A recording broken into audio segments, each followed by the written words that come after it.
శ్రీ గురుభ్యో నమ. శ్రీ సద్గురు మాణిక్యప్రభు మహారాజ్ చరిత్ర 7వ రోజు పారాయణం 2వ భాగం. ఉత్సవములు మరియు ఇతర లీలలు. శ్రీజీ యొక్క ప్రేరణతో కొత్తగా మొదలుపెట్టిన ఉత్సవాలు వేదాంత సప్తాహం మరియు శ్రీదేవి వెంకమ్మ పంచరాత్రోత్సవాలు. వేదాంత సప్తాహాన్ని ఇప్పుడు శ్రీజీ ఆరాధన మరియు శ్రీ శంకర్ మాణిక్ ప్రభు ఆరాధన అంతర్భాగంగా చేసి ఫాల్గుణ మాసంలో చేయబడుతుంది. శ్రీజీ వేదాంత సప్తాహ మహోత్సవాన్ని ఆషాఢమాసంలో చేసేవారు. జ్ఞానమయ ఉపాసన ఈ సంప్రదాయం యొక్క ముఖ్య తత్వం. సహజంగానే ప్రత్యేక సమయంలో ప్రత్యేక స్థలంలో వేదాంతానికి అగ్రస్థానం దొరికేది. భక్తితో జ్ఞానం భాషిస్తుంది. అందుకని భక్తిని జ్ఞానంతో కలపడం అవసరం. భక్తి లేని ప్రాణి నిష్ఫలం అని ప్రభువు కూడా అనేవారు. జ్ఞానం మరియు ప్రేమ ఉపాసన వీటి మనోహర సామ్రాజ్యం మాణిక్ నగర్లో ఈ 7 రోజుల్లో రూపుదిద్దుకొని ఉండేది. 7 రోజులు అహోరాత్రులు భజనలు, కీర్తనలు, భాగవత పారాయణం, అఖండ వీణ, వ్యాఖ్యానాల కార్యక్రమాలు నడుస్తుండేవి. నగరం 7 రోజులు రాత్రి పగలు సందడిగా ఉండేది.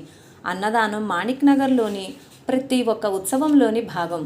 ఈ ఆనంద సమ్మేళనాన్ని ప్రత్యక్షంగా చూసిన వాళ్ళు అదృష్టవంతులు. చివరి రోజు దిండి బయలుదేరేది. సంస్థాన హంగులతో ప్రతి దేవాలయానికి వెళ్తూ అక్కడక్కడ శ్రీజీ యొక్క పూజ, ఆరతి జరిగేది. అఖండ భజన, తాళాలు, వీణ, పఖవాజ్, తబలా మొదలైన వాటి మధురధ్వనితో వాతావరణం నిండిపోయేది. శ్రీజీ యొక్క పాటలు ఎవరికీ వినడానికి దొరకవు. కానీ ఈ దిండి యొక్క 12 గంటల కార్యక్రమంలో వాళ్ళు దేహాన్ని మరిచి అఖండంగా పాడుతూ ఉండేవారు. రసికులకు, భావికులకు ఇది ఒక అపురూప అవకాశం. మీ పూర్ణ కామ సచ్చిదానంద జాహరాలో ఇలాంటి వేదాంతంపై పదములు ఎప్పుడైతే శ్రీజీ తన్మయులై పాడతారో అప్పుడు వాతావరణం బ్రహ్మమయం అయిపోతుంది. నవరాత్రులు శ్రీదేవి వెంకమ్మ మహోత్సవం. ఆ సమయంలో పూర్తి మందిరం అలంకరించబడి దేవికి కొత్త వస్త్రాలు కట్టబడతాయి.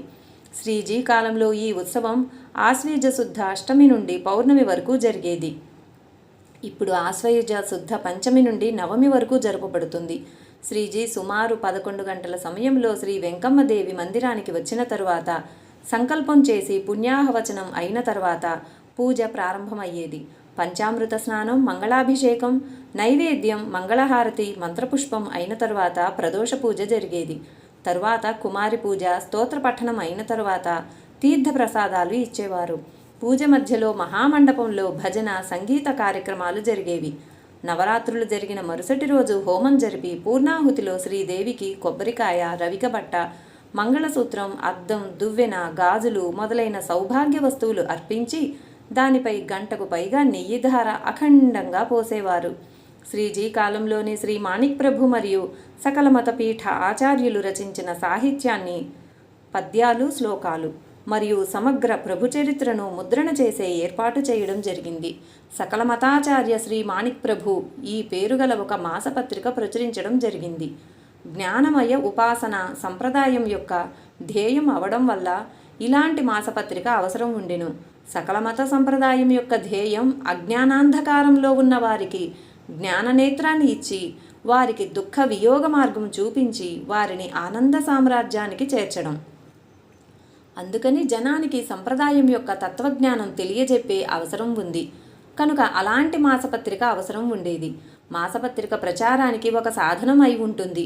దాని నుండే శ్రీ ప్రభు మరియు సంస్థానం యొక్క ఇతర గ్రంథాల సంశోధన మరియు పరిశోధన సులభమయ్యింది. ధర్మచక్ర ప్రవర్తనార్థం శ్రీజీ అనేక యాత్రలు చేశారు. దాంట్లో ఆయన పూర్తి నిజాం ప్రదేశం, ముంబై, పూనా, షోలాపూర్, మద్రాసు మొదలైన పట్టణాలు మరియు అసంఖ్యాకమైన గ్రామాలు ఆయన తిరిగారు. ఏ విధంగా బీదవారికి ధర్మాన్ని రొట్టె వద్ద నుండి నేర్పించాల్సి ఉంటుందో ఆ విధంగా దుఃఖితులు, పీడితులు, ఆర్తజనులకు దుఃఖబాధల నుండి బయటకు తీసుకురావాల్సి ఉంటుంది. శ్రీజీ వంటి సమర్థులు సంత్ శిరోమణులకు దీని పూర్తి మర్మం తెలిసి ఉండేది. అలౌకిక చమత్కారాలు చేస్తూ అసంఖ్యాకుల దుఃఖాశ్రువులు తుడిచారు. శ్రీజీ కొందరిని రుణ విముక్తులను చేశారు. కొందరికి తగ్గని రోగాన్ని తగ్గించారు.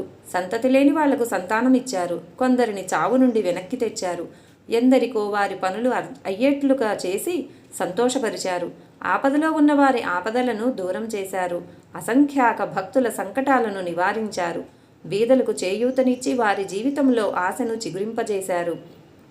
శ్రీజీ దైవ సామర్థ్యంతో లోక కళ్యాణార్థం చేసిన చమత్కారాల వల్ల అందరికీ శ్రీజీపై అనన్య భక్తి ఉండేది. శ్రీజీ దుఃఖ నివారణ మరియు ఉపదేశం ద్వారా సామాన్య జనత యొక్క ధర్మభావనను జాగృతం చేసి వారిలో సత్ప్రవృత్తి కలుగజేసి భక్తి మార్గం చూపించారు. నిజామాబాద్ జిల్లాలోని రెంజల్ గ్రామానికి చెందిన నానాసాహెబ్ వారి తల్లికి ఒకడే కొడుకు. ఒకసారి ఈయన తల్లికి కలలో కొడుకు మరుసటి రోజు పాము కాటుతో చనిపోతాడని కనిపించింది. తల్లి హృదయం భయపడిపోయింది. కానీ శ్రీ మార్తాండ ప్రభువుపై ఆమెకు అద్వితీయమైన దృఢభక్తి ఉండడం వల్ల కొడుకును తీసుకొని ఆమె మాణిక్ నగర్కి వచ్చి శ్రీజీ యొక్క కాళ్లపై పడి ఏడుస్తూ స్వప్న దృష్టాంతం పూర్తిగా వివరించింది. శ్రీజీ అంతర్దృష్టితో చూస్తే ఆ స్వప్న వృత్తాంతం నిజమని తెలిసింది. ఆ స్త్రీ కాళ్లపై పడి వేడుకుంది కనుక ఆ స్త్రీకి అభయమిచ్చి వారిని మాణిక్ నగర్లో ఉండమని చెప్పారు. భయకంపితురాలైన ఆ స్త్రీ తన కొడుకును తీసుకుని తమకు నీడలా ఉన్న శ్రీజీ వద్ద ఉండిపోయింది. శ్రీజీ కాలాగ్ని రుద్రునికి అఖండంగా అభిషేకం మొదలుపెట్టారు.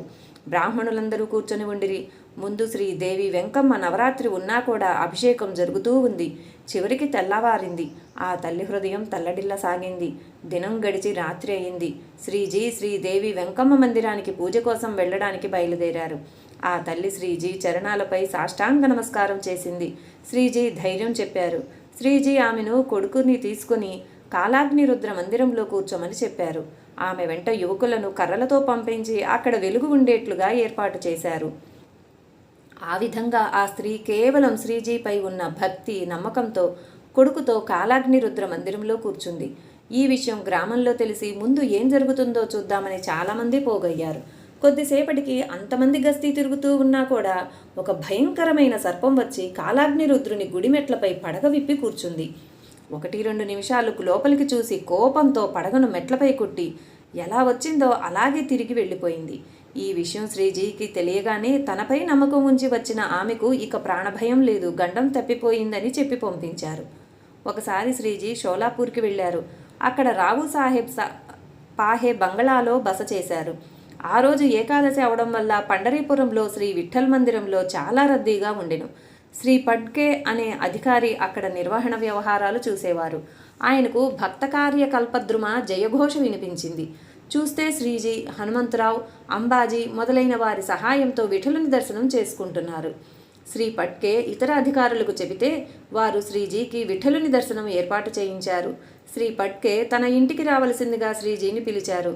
కానీ ముందు ఇంకెప్పుడైనా చూద్దాం, ఇప్పుడు వీలు కాదు అని శ్రీజీ చెప్పి అక్కడి నుండి బయలుదేరారు. తరువాత శ్రీ పట్కే రావు సాహెబ్ వారి బంగ్లాకు వచ్చినప్పుడు ఆయన పండరీపూర్ విషయం చెప్పగానే అందరికీ ఆశ్చర్యం కలిగింది. ఆ ఏకాదశి రోజు శ్రీజీ షోలాపూర్లో రావు సాహెబ్ పాగే వారి బంగ్లాలోనే గడిపారు. చితాపూర్ అనే గ్రామం సెంట్రల్ రైల్వే హైదరాబాద్ నుండి వాడి మార్గంలో ఒక చిన్న స్టేషన్. ఇక్కడి నుండి 1 మైలు దూరంలో నాగా వేలాంబ యొక్క ప్రసిద్ధ దేవస్థానం ఉంది. ఈ దేవిని జలదుర్గా అని కూడా అంటారు. అక్కడ ఒక చోట చిన్న చిన్న నీటి కుండాలు 2 ఉన్నాయి. ముఖ్య పూజ ఆ 2 కుండాలకు చేస్తారు.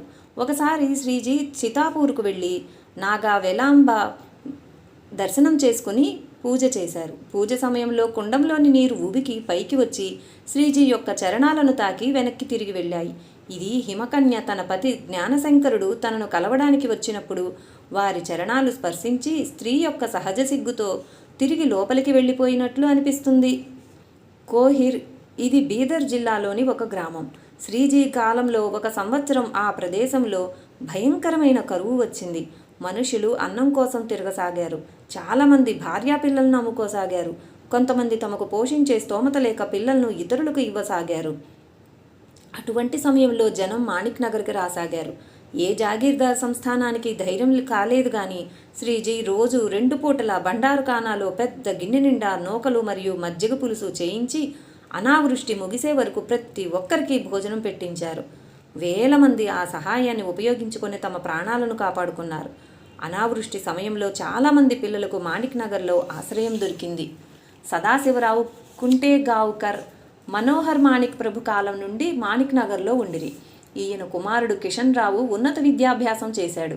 ఒకసారి ఆయన రోగగ్రస్తుడయ్యాడు. మందులు ఇచ్చినా కూడా బాగవ్వకపోతే సదాశివరావును మాణిక్ నగర్కు తీసుకుని వచ్చారు.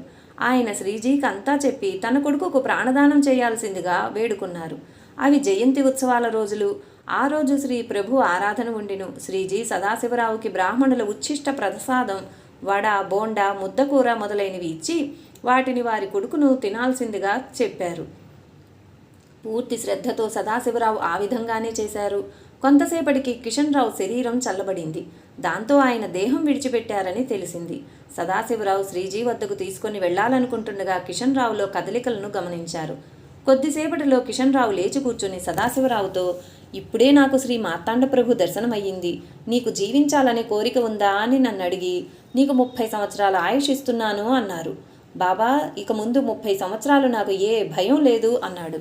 సదాశివరావుకి ఎంత సంతోషమైందో చెప్పలేము. శ్రీజీపై కృతజ్ఞతతో ఆయన మనసు నిండిపోయింది. ఆ సమయంలో హైదరాబాదులో ఒక యువ హరిదాసు ఉండేవారు. ఆయన మాట కూడా ఎదుటి వారిని ప్రభావితం చేసేదిగా ఉండేది. వీరు తన్మయులై కీర్తన చేస్తుంటే విన్నవారు మైమరచిపోయేవారు. అప్పుడు అక్కడ ఒక విధవ బ్రాహ్మణ స్త్రీకి 11 సంవత్సరాల కూతురు ఉండేది. ఇతర ఆప్తులు ఎవరూ లేక విధవ బ్రాహ్మణ స్త్రీ తన బిడ్డను ఆ హరిదాసుకిచ్చి పెళ్లి చేసి ఆమె కూడా అల్లుని వద్దనే ఉండసాగింది. కొన్ని రోజులకు తిరుగుతూ హరిదాసు తన మండలితో సోలాపూర్కి వెళ్ళారు.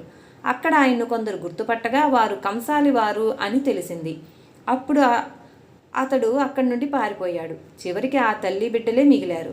వారిని కంసాలి వారు తమ జాతిలోకి అనుమతించలేదు. బ్రాహ్మణ సమాజం వారిని తిరిగి తమ మధ్యకు రానియలేదు. ఆ తల్లి బిడ్డల పరిస్థితి అడకత్తెరలో పోకచెక్క అయ్యింది. ఎవరో దయతలచి వారిని మాణిక్ నగర్లో శ్రీజీ వద్దకు తీసుకువచ్చి వదిలిపెట్టారు. వారి కథ విని శ్రీజీకి వారిపై దయ కలిగింది. శ్రీజీ విద్వాంసులైన బ్రాహ్మణులను పిలిచి పెద్ద సభ నిర్వహించి వారి ముందు ఆ అనాథ తల్లి బిడ్డల శుద్ధీకరణ పెద్ద ఎత్తున నిర్వహించారు. ఇప్పుడు శ్రీజీ మాటను గౌరవించి సమస్త బ్రాహ్మణ బృందం ఆ తల్లి బిడ్డలకు సహాయం అందించారు. శుద్ధి అయిన తరువాత ఒక యువకుడితో ఆ అమ్మాయి వివాహం కూడా జరిపించారు. ఆ కాలంలో మన సమాజం ప్రవృత్తి చూస్తే ఇలాంటి పరిస్థితి నుండి బయటపడవలసిన ఆవశ్యకత ఎంతైనా ఉండేది. శ్రీ జగద్గురు శంకరాచార్యులకు ఈ విషయం చెడుగా అందించబడి సహాయం చేసిన బ్రాహ్మణులను గ్రామ బహిష్కరణ చేయవలసిందిగా చెప్పమన్నారు. కానీ ఆ విషయం జగద్గురువులకు చెప్పిన వారు శ్రీజీ పేరు శంకరాచార్యులకు చెప్పలేదు. కానీ జగద్గురువులు దర్యాప్తు చేసిన తరువాత ఈ విషయంలో శ్రీజీ స్వతహాగా వారే నిర్ణయం తీసుకున్నారని విని ఆ విషయాన్ని వదిలిపెట్టేశారు. నిజాం సర్కారు యొక్క ప్రధానులు మహారాజా సర్ కిషన్ ప్రసాద్ బహదూర్ వారికి శ్రీజీపై అమితమైన భక్తి ఉండేది. ఆయన తన వారితో వచ్చి చాలా రోజులు మాణిక్ నగర్లో ఉండేవారు. ఆయనకు శ్రీజీతో చాలా అనుభవాలు ఉండేవి. వారు శ్రీజీ విషయంలో ఇలా అనేవారు, హజారో ఫైజ్ పాయే హై, లాఖో సర్ ఝుకాయే హై, హై కోయి కరం మే ఐసా తో మార్తాండ మాణికమేం. శ్రీజీ ఆజానుబాహులుగా శ్యామవర్ణంతో దృఢంగా గంభీరంగా ఉండేవారు. ఆయన స్వభావం అత్యంత మృదువై చిరునవ్వుతో ఉండేవారు. ఆయన కరుణాసముద్రులవడం వల్ల దుఃఖితుల దుఃఖ నివారణ చేసేవారు. సంపద ఆయన్ను వెతుక్కుంటూ వచ్చేది. ఆయన ఎప్పుడూ సంపద వెంట పడలేదు. దొరికిన సంపదంతా ఆయన దాన ధర్మాలకు ఖర్చు పెట్టేవారు. త్యాగాయ సంభృతార్థ, ఈ జీవనం త్యాగం కోసమే ఈయన బిరుదుగా ఉండేది. శ్రీజీ గుణవంతులైన వారిని మరియు ప్రియమైన భక్తులను మాత్రమే చేరదీసేవారు. శ్రీజీ స్వభావం అత్యంత ప్రేమమయంగా ఉండేది. ప్రతి వ్యక్తిలోని విశిష్ట గుణాన్ని గుర్తించి మనసారా ప్రేమతో వారిని ప్రోత్సహించే విద్య శ్రీజీ వద్ద ఉండేది. ఇలాంటి గుణాలు కలిగిన చాలామంది భక్తులలో శ్రీజీ సంప్రదాయాన్ని వ్యాపింపజేశారు. దీంట్లో శ్రీజీ శ్రీ ప్రభు యొక్క ఆదర్శాన్ని దృష్టిలో పెట్టుకుని సకల మత సంప్రదాయ బిరుదావళి అనుసరించి ప్రేమను వారధిగా చేసుకుని జాతి, మత, ధర్మం, సంప్రదాయం, అశిక్షితం, సుశిక్షితం, ధనవంతులు, బీదవాళ్ళు ఇలా ఏ భేదం చూపేవారు కాదు.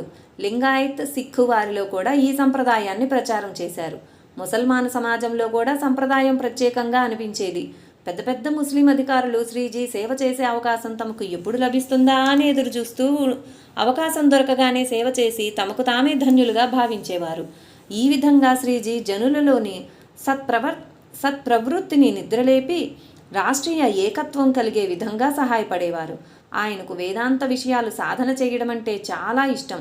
హిందుస్థాన్లో మహనీయులకు సంబంధించిన విషయాలు పుస్తకాలలో వివరంగా ఉండేవి. ఈ విషయంలో పాశ్చాత్య తత్వ జ్ఞాన గ్రంథాలను కూడా చదివేవారు. దీనివల్ల శ్రీజీకి జ్ఞానలాలస ఎక్కువగా ఉండేదని తెలుస్తుంది. ఆ కాలంలోని శాస్త్రీయ పరిశోధన ఆధారంగా మనస్తత్వ శాస్త్రంలో జరిగే ప్రగతి గురించి ఆలోచించేవారు. శ్రీజీ యొక్క వ్యాసంగంలో పక్వానికి వచ్చిన ఫలం అంటే జ్ఞాన మార్తాండ అనే గ్రంథం. ఈ గ్రంథం రసిక జిజ్ఞాసులకు అన్ని కోణాలలో అపూర్వంగా అనిపిస్తుంది. వేదాంత విషయంలో ఎన్నో గ్రంథాలు ఉన్నాయి, కానీ అద్వైత తత్వజ్ఞానంపై సమగ్రంగా ఆలోచన చేసి వ్రాసిన గ్రంథం మాత్రం మరొకటి లేదు. దీంట్లో అద్వైత తత్వజ్ఞానం అత్యంత సులభంగా సామాన్య జనులకు కూడా అర్థమయ్యేట్లు వివరించడం జరిగింది. ఇంతేకాకుండా తమను తాము ఉద్ధరించుకోవాలనే ఆశ ఉన్న సాధకులకు సాధనలోని కఠిన శ్రమ మరియు దానికంటే కఠినమైన భయం నుండి ముక్తులను చేసి కేవలం శ్రవణ, చింతన మరియు ధ్యానం వీటి యోగాలతో ముక్తి లభిస్తుందనేటువంటి ఆత్మవిశ్వాసం వారి మనస్సులో ఈ గ్రంథం యొక్క నిత్య పఠనంతో కలుగుతుంది. అప్పుడు ఈ గ్రంథంలో వివరించిన సహజ ముక్తి యొక్క తత్వం ముముక్షువులకు కామధేనువులా అనిపిస్తుంది. ఈ గ్రంథంలో పూర్తిగా శ్రీజీ యొక్క స్వతంత్ర ఆలోచన విధానం ప్రతి పాఠకునికి స్పష్టంగా కనిపిస్తుంది. ఈ గ్రంథాన్ని కాశీ పండితులు ముక్తకంఠంతో ప్రశంసించారు. దక్షిణ భారతంలోని పండితులు ఈ గ్రంథానికి ఆకర్షితులై శ్రీజీకి అభినవ శంకరాచార్య అనే బిరుదుని ఇచ్చారు. శ్రీజీ యొక్క పద్యరచన అత్యంత రసమయంగా చాలా వరకు వేదాంత విషయంపై ఉంటుంది. ప్రతి ఒక్క పదంలో వేదాంతంలోని సిద్ధాంతాల అర్థం విశదీకరించినట్లు తెలుస్తుంది. వేదాంతంపై ఆయన ప్రతిభ, శ్రీ ప్రభు మరియు వెంకమ్మలపై భక్తి ప్రకటంగా తెలుస్తుంది. శ్రీజీ స్పష్టమైన పదాలతో సంప్రదాయం యొక్క తత్వజ్ఞానం వివరించారు. దైనందిన ఆచారాల నుండే సాధన మొదలు కావాలని, అలాగే భక్తజనులను ప్రగతి పథంలో నడిపించే యోగ్యమైన దైనందిన కార్యక్రమం శ్రీజీయే అందించారు. ఈ తత్వజ్ఞానంలో ఎంత సుబోధత మరియు సుకర్తృత్వం ఆయన తెచ్చారంటే సామాన్య భక్తులు ఆకర్షితులై సాధనకు తయారయ్యేవారు. ఈ దైనందిన సాధనలో నుండి వారి ధ్యేయానికి అవసరమైన ప్రగతితో పాటు వారి ఆత్మవిశ్వాసం పెరగాలని నిరంతరం కృషి చేసేవారు. శ్రీజీలో కర్మ, భక్తి మరియు జ్ఞానాల సంగమం ఉండేది. భోగాన్ని ఆయన త్యాగం చేయలేదు, కానీ ఆయన కామదేవుని భస్మం చేసే భగవాన్ శంకరుణ్ణి నిస్సంగ వృత్తితో స్వీకరించారు. ఆయనకు 2 పుత్రులు, 1 పుత్రిక ఉండేవారు. ఆయన కళ్ళ ముందే వారి పుత్రులు ఇహలోకాన్ని విడిచారు. సంతానం లేని వారికి ఆయన మూలంగా సంతానం కలిగింది. అంత సామర్థ్యం ఉన్నా కూడా సంతానాపేక్ష లేకుండా ఉండేవారు. అయితే ఆయన మనస్సెప్పుడు నిశ్చింతగా ఉండేది. ఒక భక్తుడు ఈ విషయంలో శ్రీజీని ప్రశ్నించారు. అప్పుడు ఆ భక్తునితో ఆయన శ్రీ ప్రభు సమాధిపై ఏముందో చూసి రావలసిందిగా చెప్పారు. ఆయన చూసి వచ్చి, మహారాజ్ ప్రభు సమాధిపై కేవలం 4 గులాబీ పువ్వులు మాత్రమే ఉన్నాయి అని చెప్పారు. అది విని శ్రీజీ ఆయనకు అర్థమయ్యేటట్లుగా ఇలా చెప్పారు. ఆ 4 పూలు అంటే ఆశీర్వాదం. ఈ 4 అక్షరాలు శ్రీ ప్రభు యొక్క ఆశీర్వాదం. అందులో మన జీవన సర్వస్వం ఉంది. ఇతర విషయాల కోసం మనం ఎందుకు చింతించాలి? ఏదైనా ఆ ప్రభువే చూసుకుంటారన్నారు. గురువారం 12 మార్చి 1936 సంవత్సరంలో శ్రీజీ తన సగుణ రూపం నుండి సర్వవ్యాపకత్వాన్ని పొందారు. శ్రీజీ యొక్క మహాసమాధి వల్ల భక్తులందరికీ అంతులేని దుఃఖం కలిగింది. సగుణ రూపం నుండి శ్రీజీ దృష్టి మరుగైనా కూడా తమ అపూర్వ సామర్థ్య బలంతో ఇప్పటికీ భక్తకార్య కల్పద్రుమత్వం చూపిస్తూ ఉన్నారు. శ్రీజీ యొక్క శబ్దాలలో చెప్పాలంటే, జ్ఞానమార్తాండ ఉదయ నాహి వా అస్త నాహి అంటే జ్ఞానస్వరూపులైన మార్తాండునికి, సూర్యుని వంటి మార్తాండ ప్రభువులకు ఉదయం లేదు మరియు అస్తమయం కూడా లేదు. శ్రీ శంకర మాణిక్ ప్రభు, శ్రీ మార్తాండ మాణిక్ ప్రభువుల కార్యనిర్వహణ చాలా ఉన్నతమైన రీతిలో ఉండేది. శ్రీ ప్రభు మరియు సకలమత సంప్రదాయం యొక్క కీర్తి పతాకం ఆసేతు హిమాచలం ఎగురవేశారు. ఆయన ఆధ్యాత్మిక శక్తి ముందు హైదరాబాద్ నిజాం కూడా లొంగిపోయారు. ఆయన మహాసమాధి సమయంలో ఆయన పుత్రులు జీవించలేరు. అందువల్ల ఆయన వారసులు ఎవరన్న ప్రశ్న మొదలై ఆయన కీర్తి వల్ల అధిక చర్చ మరియు చింతా విషయం అయ్యింది. కానీ సూర్యుని అస్తమయం తర్వాత పూర్ణిమ నాటి వెన్నెల ఏ విధంగా ధవళవర్ణంతో సకల జగాన్ని ఆహ్లాదపరుస్తుందో ఆ విధంగా శ్రీ శంకర మాణిక్ ప్రభువు గాది యొక్క చతుర్థ ఆచార్యులుగా అధికారం స్వీకరించి తమ మృదువైన నిశ్చలమైన ప్రభు సేవాపరాయణతతో సంస్థానం మరియు సంప్రదాయాన్ని వృద్ధి చేశారు. మార్తాండ మాణిక్ ప్రభువుల పెద్ద సోదరి సౌభాగ్యవతి ముక్తక్క కొడుకే శ్రీ శంకర్రావు. ఈయన మార్తాండ మాణిక్ ప్రభువుల ఆశీర్వాదంతో, శ్రీ మాణిక్ ప్రభువుల ప్రసాదంతో మాణిక్ నగర్లో సోమవారం 28 అక్టోబర్ 1895 సంవత్సరంలో జన్మించారు. 6 కుమార్తెల తరువాత కొడుకు పుట్టడం వల్ల తల్లిదండ్రులకే కాకుండా పూర్తి మాణిక్ నగర్ వాసులకే చాలా ఆనందం కలిగించింది. మొక్కుతో పుట్టడం వల్ల బారసాల రోజు బాలశంకరుణ్ణి శ్రీ మార్తాండ మాణిక్ ప్రభు ఊయలలాగా ఉన్న ప్రభు యొక్క జోళీలో వేసి జోళీ పూజ నామకరణం చేసి సౌభాగ్యవతి ముక్తక్కకు ఇస్తూ ఇలా అన్నారు. ముక్తక్క, ప్రభు కార్యం కోసం ఇతను జన్మించాడు. నీవు వీడికి జన్మనిచ్చావు, కానీ ఆయా అనుకొని తల్లి ప్రేమతో పెంచు. ఈయన శిక్షణ శ్రీ మార్తాండ ప్రభువుల జ్యేష్ఠపుత్రులు బాబాసాహెబ్ మహారాజుల వారి అదుపాజ్ఞల్లో జరిగింది. సంస్థానానికి ఉపయోగపడాలని పెద్ద చదువులు చదివారు. ఉస్మానియా యూనివర్సిటీ డిగ్రీ పరీక్ష ప్రథమ శ్రేణిలో ఉత్తీర్ణులయ్యారు. హైదరాబాద్కి వెళ్ళి వకీలు పట్టా స్వీకరించారు. మరాఠీ, ఇంగ్లీషులాగే సంస్కృతం, కన్నడ, హిందీ, ఉర్దూ మరియు పార్సీ భాషల్లో ప్రావీణ్యత కలిగి ఉండేవారు. డిగ్రీ తీసుకున్న తర్వాత మాణిక్ నగర్లోనే బాబాసాహెబ్ మహారాజుల వద్ద ఉండి సంస్థానం యొక్క కార్యభారం చూడసాగారు. బాబాసాహెబ్ తర్వాత 1923 సంవత్సరంలో సంస్థానం యొక్క ముఖ్య కార్యభారం స్వీకరించారు. వీరి వయస్సు 14 సంవత్సరాలు ఉన్నప్పుడు శ్రావణ శుక్ల ద్వాదశి 1909లో వీరి మాతృశ్రీ ముక్తక్క మరణించారు. జన్మించగానే శ్రీకృష్ణుణ్ణి దేవకి యశోదవడిలో వేసినట్లుగా శంకర్రావుని ముక్తక్క ప్రభుజోళిలో వేశారు. అందుకని నిజమైన మాతృసుఖాన్ని ఆ ఇద్దరూ అనుభవించారు. ముక్తక్క చివరి కాలంలో తన వజ్రపు ముక్కుపుడకను శ్రీ మార్తాండ మాణిక్ ప్రభువులకు ఇచ్చి, నేను ఉన్నంత వరకు శ్రీ ప్రభు మందిరం ముందు శుభ్రపరుస్తూ వచ్చాను. నా తరువాత ఎవరు శుభ్రపరుస్తారు? అందుకని ఈ ముక్కుపుడక విక్రయించి వచ్చిన రొక్కంతో ఈ సభామండపంలో చలువరాతి బండలు వేయించమని చెప్పారు. ఆమె కోరిక మేరకు శ్రీజీ తన సోదరి మరణానంతరం సభామండపంలో ఇప్పుడు ఉన్న సుందరమైన పాలరాతి బండలు వేయించి ఆమెను చిరస్మరణీయురాలిని చేశారు. తరువాత 4 సంవత్సరాలకు శ్రీ మార్తాండ మాణిక్ ప్రభువు గారు శ్రీ శంకర్రావు వివాహం కళ్యాణ్కు చెందిన వేదశాస్త్ర సంపన్నులైన దిగంబర శాస్త్రి కుమార్తెతో వైశాఖ శుక్ల దశమి 1913న సుముహూర్తంలో జరిపించారు. నూతన దంపతుల గృహప్రవేశం, లక్ష్మీ పూజ జరిగిన తరువాత వధువు పేరు పార్వతి అని పెట్టారు. పార్వతీ శంకరుల అపురూప దాంపత్యం చాలా రోజులు మాణిక్ నగర్లో ముఖ్య విషయంగా ఉండేది. ఈ దంపతులు శ్రీజీ యొక్క నీడలో 15 సంవత్సరాలు సుఖంగా సంసారం చేశారు. ఆమె కడుపులో పుట్టే బిడ్డ కోసం అందరూ ఎదురు చూడసాగారు. కానీ కాలం కలిసిరాక ఆశ్వేజ శుక్ల సప్తమి రోజు గర్భవతిగా ఉన్నప్పుడే పార్వతి శంకరుని నుండి చివరి ఆజ్ఞ తీసుకుంది. అయినా ఈ దుఃఖాన్ని దిగమింగి శ్రీ సంస్థానం యొక్క కార్యభారంపై తన కర్తవ్యంలో శ్రీ శంకర్రావు ఆవగింజంత తేడా కూడా చూపలేదు. ఆయన ఒక కర్తవ్య పరాయణులై ఉండిరి. జ్యోతిష్యం మరియు వైదికం ఆయనకు ఇష్టమైన విషయాలు. మృదంగం మరియు సంగీత జ్ఞానం ఉండేది, కానీ ఆయన నిజమైన శ్రద్ధ మాత్రం తత్వజ్ఞానంపై ఉండి దానిపై చాలా సాధన చేసేవారు. తత్వజ్ఞానంపై సవివరమైన లేఖ వ్రాశారు.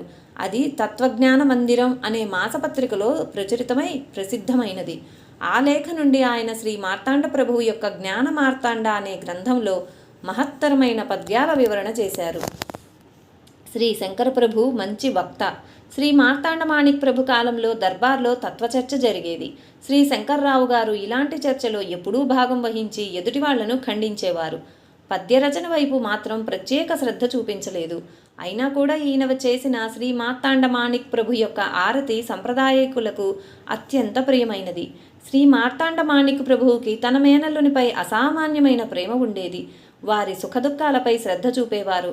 సౌభాగ్యవతి పార్వతీబాయి మృత్యువు తరువాత 2 సంవత్సరాలకు ఆయన శ్రీ శంకర్రావు యొక్క ద్వితీయ వివాహం సాంగ్లీ వైపు ఉగార్కి చెందిన ఇనాందార్ కుమార్తె సౌభాగ్యవతి లక్ష్మీబాయితో 14/7/1930న చేసి అల్లునికి కొత్త జీవితాన్ని ఇచ్చారు. సౌభాగ్యవతి లక్ష్మీబాయి తన మంచితనంతో అత్తగారింట్లో అందరి మనస్సు గెలుచుకున్నారు. అలాగే నౌకర్లు, చాకర్లు, అనాథలు, ఆశ్రితులను తన స్నేహభావంతో చూడడంలో తమ జీవితాన్ని అంకితం చేశారు. ఇంటికి వచ్చి వెళ్లే బంధువులకు మరియు భక్తులకు ఆతిథ్యమిచ్చి ఆదరంగా స్వాగత సత్కారాలు చేసి వారి ఆశీర్వాదాన్ని సంపాదించారు. ఆమె స్వభావం అందరూ మెచ్చి అందరికీ ఆమె మామీ సాహెబ్ అయ్యారు. మామీ సాహెబ్ ఇంటి బాధ్యతలు తీసుకుని తమ పతి చేసే ధర్మకార్యంలో చేయి అందించేవారు. తరువాత వీరికి శ్రీ సిద్ధరాజ్ మహారాజుల వారు జన్మించారు. శ్రీ మార్తాండ మాణిక్ ప్రభువుల విషయంలో వీరి పూజ్యభావం అనన్య సామాన్యమైనది. ఒకసారి జ్వరం వచ్చినప్పుడు తీసుకున్న ఇంజెక్షన్ వికటించి పూర్తి శరీరం కాలినట్లయి చర్మం ఒలిచినట్లు లోపలి మాంసం కనిపించసాగింది. శరీరం మండుతూ బ్రతకడం అసాధ్యమైంది.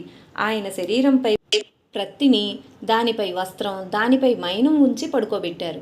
వైద్యం కోసం సికింద్రాబాద్ వెళ్లాల్సి వచ్చింది. కానీ శ్రీ మార్తాండ మాణిక్ ప్రభువుల కృప లేకుండా తాను జీవించడం కల్లా అన్న విశ్వాసం ఉండడం వల్ల సికింద్రాబాద్ వెళ్ళడానికి పూర్వం శ్రీ మార్తాండ మాణిక్ ప్రభువుల దర్శనానికి వెళ్ళారు. శ్రీజీ రాగానే, శంకర్రావు, నేను చాలా అపరాధాలు చేశాను.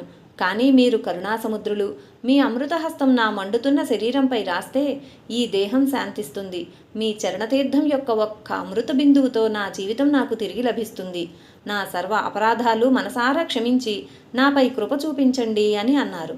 శ్రీ మార్తాండమాణిక్ ప్రభు వాత్సల్యంతో శరీరంపై చేతితో నిమిరి వారికి తన పాదతీర్థమిచ్చి ఇలా అన్నారు, నా పని నేను చేశాను.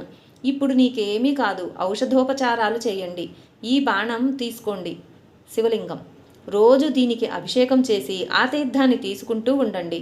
ఆ బాణాన్ని తీసుకొని పరమానందంతో శంకర ప్రభు సికింద్రాబాద్కు వెళ్ళి ఔషధోపచారాలు చేసుకొని ఆరోగ్యవంతులై తిరిగి వచ్చారు. శ్రీ మార్తాండమాణిక్ ప్రభు 12 మార్చి 1936న సమాధి తీసుకున్నారు. దీనికి పూర్వమే ఈయన 2 పుత్రులు స్వర్గస్థులైరి. మరియు వారిద్దరికీ పుత్రులు లేకపోవడం వల్ల గాదీకి వారసులు లేకుండెను. శ్రీ మార్తాండమాణిక్ ప్రభు సమాధికి పూర్వం శ్రీ శంకర్రావుకి ప్రసాదమిచ్చి వారిని ఉత్తరాధికారిగా నియమించారు. ఈ విధంగా శ్రీ శంకర్రావు శ్రీ శంకర్ మాణిక్ ప్రభుగా శ్రీ ప్రభు యొక్క దివ్యపీఠంపై ఆసీనులయ్యారు. శ్రీ ప్రభువును సకల మత సంప్రదాయాలు మరియు ప్రభుభక్తులు వీరిని అపర తేజస్విగా గుర్తిస్తారు. శ్రీ ప్రభు ఇష్టప్రకారంగా వారు స్థాపించిన సంస్థానం యొక్క కార్యనిర్వహణ జరగాలని వారి భావనగా ఉండేది. అందుకని శ్రీ శంకర ప్రభువుకి అందరి అంగీకారం లభించింది. శ్రీ శంకర మాణిక్ ప్రభు చిన్నప్పటి నుండి మాణిక్ నగర్లోనే ఉండడం వల్ల చాలామందితో పరిచయాలు ఉండేవి. శంకర్ మాణిక్ ప్రభువును కొంతమంది విశేషంగా ఆదరించేవారు కాదు. సమాధి అయిన తర్వాత కూడా వారిని శ్రీ మార్తాండమాణిక్ ప్రభు కనిపించి వారిని క్రింది విధంగా అనుభవమిచ్చి దారిలోకి తీసుకువచ్చారు. హుమనాబాద్లో గోవిందర జాజీ అనే పేరుగల ఒక గృహస్థు శ్రీ మార్తాండమాణిక్ ప్రభువులకు అనన్య భక్తులై ఉండిరి. శ్రీ మార్తాండ ప్రభు తర్వాత వందనీయులైన వ్యక్తి మాణిక్ నగర్లో లేరని వారికి అనిపించేది. ఆయన దృష్టిలో శంకర్ మాణిక్ ప్రభు అంటే ఒక సామాన్య వ్యక్తి. అప్పటి వరకు వారు ఒకే దగ్గర కలిసి తిరుగుతూ నవ్వుతూ ఆడుతూ ఉండేవారు. వారిని ప్రభు అనుకుని నమస్కారం చేయడం గోవిందప్పకి ఇష్టం అవ్వలేదు. ఇలాంటి ఆలోచనలతో ఆయన మాణిక్ నగర్కి వెళ్ళడం అనుకున్నారు. ఒకరోజు గోవిందప్పకు స్వప్నంలో కనిపించి మార్తాండ ప్రభు ఇలా అన్నారు, అరే, నేను మాణిక్ నగర్లో లేను అని అనుకోవడం మూర్ఖత్వం అవుతుంది. శంకరునిలో నన్ను చూడు, ఇంతకు ముందులాగే వస్తూ పోతూ ఉండు. గోవిందప్ప దాన్ని లక్ష్య పెట్టలేదు. కానీ 2-3 రోజులు ఇలాగే స్వప్నం రావడం వల్ల పుష్పహారం పండ్లు తీసుకుని మాణిక్ నగర్కి వచ్చి శ్రీ శంకర ప్రభు ముందు నిలబడినా కూడా వారికి నమస్కారం చేయడానికి సంకోచించసాగారు. ఇంతలో శ్రీ మార్తాండ ప్రభువులు చెప్పిన మాటలు వినిపించసాగాయి. ఆయన శంకర ప్రభు వైపు చూస్తే అక్కడ మార్తాండ ప్రభు కనిపించారు. అందుకని నమస్కారం చేయడానికి వంగగానే శ్రీ శంకర ప్రభు కనిపించారు. అందుకని ఆయన పుష్పహారం వేయకుండా వెనుదిరిగారు. నమస్కారం చేయడానికి వంగగానే శంకర ప్రభు కనిపించేవారు. వెనుదిరగగానే మార్తాండ ప్రభు కనిపించేవారు. ఇలా 4-5 సార్లు జరగగానే శ్రీ మార్తాండ ప్రభువుల ఉగ్రరూపం కనిపించి కఠిన స్వరంతో, మూర్ఖ, నన్ను పరీక్ష చేస్తున్నావా ఏంటి అని కోపంగా అన్నట్లు వినిపించింది. దాంతో గోవిందప్ప భయపడిపోయి, తప్పయింది, నన్ను క్షమించండి అంటూ శ్రీ శంకర ప్రభువుకి పుష్పహారం వేసి నమస్కరించారు. శ్రీ శంకర ప్రభు ఆయనకు ధైర్యం చెప్పి సముదాయిస్తూ తన మధుర శబ్దాలతో ఇలా ఉపదేశం చేశారు. మహత్వం వ్యక్తిది కాదు, శ్రీ ప్రభు గాదీది. భరతుడు శ్రీరామచంద్రుడి పాదుకుల సింహాసనంపై ఉంచి అయోధ్యను పాలించాడు. భరతుడికి ఆ పాదుకుల స్థానంలో శ్రీరామచంద్రుడు కనిపించేవారు. క్షణకాలం మీరు అలాగే అనుకోండి. శ్రీ ప్రభు గాదీపై నేను కాకుండా ప్రభు పాదుకలు ఉన్నాయనుకుని నమస్కారం చేయడంలో తప్పు లేదు కదా. కానీ శ్రీ శంకర ప్రభు అనుకుని నమస్కారం చేయాలనిపించకపోతే చెయ్యకండి. ఈ విధంగా శంకర ప్రభు తన మృదు మధుర మాటలతో, బుద్ధిచాతుర్యంతో, ఔదార్యంతో కొంతకాలంలోనే ప్రభుభక్తుల అంతఃకరణను జయించారు. ఏ పని అయితే శక్తికి మించింది అవుతుందో ఆ పనిని సులభంగా సహజంగా చేసేవారు. వీరికి ఇలాంటివి ఎన్నో ఘటనలు ఎదురైనా సునాయాసంగా తీర్చేవారు. లోకల పనులతో అనుకోని కష్టాలు వచ్చేవి. కోర్టులో కేసు వేయడానికి వెళ్లిన వారిని శ్రీ మార్తాండమాణిక్ ప్రభు ఆశీర్వాదంతో కేసులను గెలిచేవారు. అలా ఒకసారి శ్రీ శంకర ప్రభువుకు విరుద్ధంగా కోర్టులో కేసు వేయబడింది. ఆ చమత్కార కథ ఇక్కడ వివరిస్తున్నాము. భీమ్సేన్ రావు కులకర్ణి వగ్దాల్ తాలూకా హుమనాబాద్కి చెందినవారు. భీమ్సేన్ రావు మరియు ఆయన తల్లి తమ తరపు నుండి శ్రీ మాణిక్ ప్రభు సమాధికి నిత్యం ఒక బ్రాహ్మణునితో అభిషేకం చేయించాలని మొక్కుకొని దానికోసం కొంత బంగారం 500 రూపాయలు శ్రీ మార్తాండ ప్రభు వద్ద జమ చేసి ఉండిరి. శ్రీ మార్తాండ ప్రభువుల నిర్యాణం తర్వాత శ్రీ శంకర ప్రభువుపై వారికి విశ్వాసం లేకానండి, జనచిత్తం అనండి, భీమసేనరావు శ్రీజీని కలవడానికి వచ్చినప్పుడు మేము శ్రీ మార్తాండ ప్రభు వద్ద బంగారం మరియు రూపాయలు ఉంచమని చెప్పి మా అవసరం వస్తే దాంట్లో నుండి తీసుకుంటామని చెప్పాము. ఇప్పుడు మాకు డబ్బు అవసరం ఉంది, మా సొమ్ము మాకు వాపసు ఇవ్వండి అన్నారు. వారికి తాము ఏ ఉద్దేశంతో పెట్టామో అది శ్రీ శంకర ప్రభువుకు తెలిసి ఉండదని అనుకున్నారు. కానీ వారి ఆలోచనకు విరుద్ధంగా శ్రీజీ ఆశ్చర్యపడుతూ ఇలా అన్నారు: మీ సమృద్ధి కోసం శ్రీ మాణిక్య ప్రభు సమాధికి నిత్యాభిషేకం కావాలని మీరు ద్రవ్యాన్ని అర్పించారని మేము విన్నాము అన్నారు. తన రహస్యం బయటపడగానే భీమసేనరావు కోర్టులో కేసు వేసి దాన్ని వసూలు చేస్తానని అంటూ గట్టిగా అరుస్తూ వెళ్ళాడు. ఆయన నిజంగా కోర్టులో కేసు వేసినప్పుడు శ్రీ శంకర ప్రభు, మీరంటున్నది గనక నిజమైతే ఆ సొమ్ము మేము కోర్టులోనే కడతాము అన్నారు. కోర్టులో కేసు వేసి భీమసేనరావు బయటకు రాగానే పోలీసులు వచ్చి మిమ్మల్ని అరెస్టు చేయాల్సిందిగా సమను వచ్చింది అంటూ ఆ పోలీసులు ఆయన చేతికి బేడీలు వేశారు. ఇంతలో భీమసేనరావుకి ఎవరో తట్టినట్లుగా అనిపించింది. ఆయన భయంతో అటు ఇటు చూస్తే పోలీసులు ఎవరూ లేకుండ్రి. జరిగింది నిజమో కాదో ఆయనకు తెలియలేదు. ఇలా ద్వంద్వ మనస్థితిలో ఇంటికి వెళ్ళి ఎప్పటిలాగే కులకర్ణి పనికి చెందిన సర్కారీ పనులు చూస్తూ కూర్చున్నారు. శంకర్పై కేసు ఎందుకు వేశావు అని హిందీలో శ్రీ మార్తాండ ప్రభు అడిగినట్లుగా వినిపించింది. ఆయన భోజనానికి కూర్చున్నా కూడా అవే వాక్యాలు వినిపించసాగాయి. వాహనాల శబ్దం, ప్రపంచంలోని ఇతర శబ్దాలు, జనం మాట్లాడే మాటల్లో అన్నిట్లో అవే శబ్దాలు వినిపించసాగాయి. నాలుగు దిక్కుల శంకర్పే దావా క్యో కియా అని ఇవే శబ్దాలు ఆయన చెవుల్లో గింగురుమనసాగాయి. భీమసేనరావు భయపడిపోయారు. ఏం చేయాలో తోచలేదు. అదే సమయంలో మామ్లేదార్ సాహెబ్ కార్యాలయ కాగితాలు గణనకు వచ్చాయి. కులకర్ణి పనికి చెందిన పుస్తకాల్లో ప్రతి ఒక్క పేజీపై సర్కారీ ముద్ర లేకుండా అన్ని పేజీల్లో అదే వాక్యం రాసినట్లు కనిపించింది. భీమసేనరావు పరిస్థితి ఎలా అయ్యిందంటే ఎవరితో మాట్లాడినా అవే శబ్దాలు వచ్చేవి. మామ్లేదార్ సాహెబ్తో మాట్లాడేటప్పుడు అలాగే జరిగింది. ఆయన అడిగిన అన్ని ప్రశ్నలకు జవాబు అవే శబ్దాల్లో చెప్పసాగారు. సాహెబ్ ఆయనను పిచ్చివాడి క్రింద లెక్కవేసి పనిలో నుండి తీసివేశారు. చాలా పశ్చాత్తాపం కలిగింది. చివరికి అనన్య భావంతో శ్రీజీని శరణు వేడుకున్నారు. ఇక ముందు ఇలా ఎప్పుడూ చేయను, తప్పయిందంటూ క్షమించమని వేడుకున్నారు. శ్రీ ప్రభు కృపతో ఆ సంకట పరిస్థితి నుండి ముక్తులైన తర్వాత భీమసేనరావు చాలా ఆదరణతో శ్రీ శంకర ప్రభు యొక్క పాదపూజ చేసి వెండి సామాన్లు మరియు 50 రూపాయల దక్షిణ సమర్పించారు. అన్ని వ్యవహారాలు శ్రీ ప్రభు కృపతో పూర్వంలాగే జరిగాయి. శ్రీ సద్గురు మాణిక్ ప్రభు మహారాజ్కి జై. లైక్ చేయండి, షేర్ చేయండి, సబ్స్క్రైబ్ చేయండి. కొత్తగా సబ్స్క్రైబ్ చేసిన వారు పక్కనే ఉన్న బెల్ ఐకాన్ ప్రెస్ చేసి ఆల్ అని ప్రెస్ చేస్తే నా నోటిఫికేషన్స్ వెంటనే మీకు అందుతాయి. Thank you.